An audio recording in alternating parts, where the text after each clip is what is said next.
There's a lot of things that's special about Hope.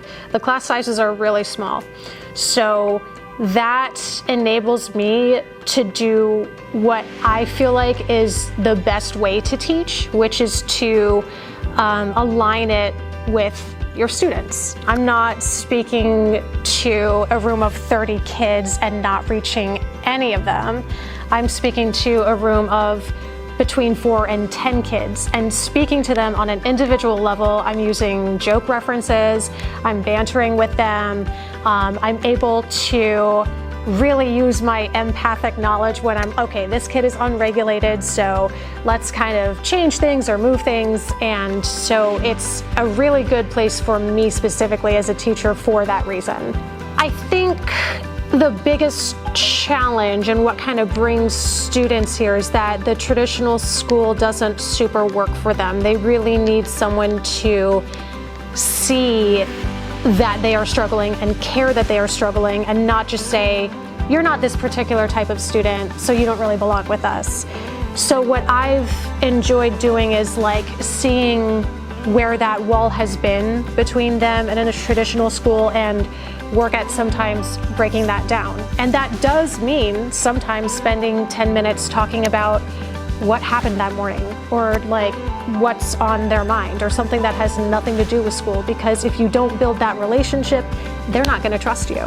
It's a great place for kids who haven't fit the traditional mold. They can be themselves. They can really be themselves here. I think today was probably my most rewarding experience. I have a student that I've had since last semester who says she is not good at math, will never be good at math.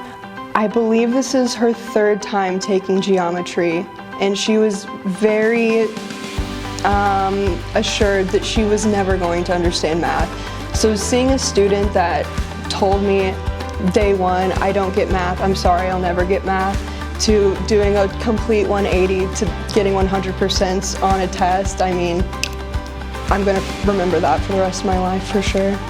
I was a very reserved and quiet kid growing up, and I think because I was so observant into myself, it's very easy for me to connect with those students who are feeling shut down and alone, and I've always just had a way with those students of breaking the barrier and getting them to feel at least safe and comfortable in my room. Maybe they're not getting A's on everything, but they feel safe in my room, and that's what's most important to me. The small class sizes can help kids in recovery because they're coming back from a place of being alone. And I think when you get into a classroom of strangers, even if it is only 5 kids, they're 5 strangers, and that can feel very isolating. And having the ability to come up to students one-on-one, take them to my desk, work with them one-on-one, I think makes them feel like they're a part of something and feel a little bit less intimidated in a new space.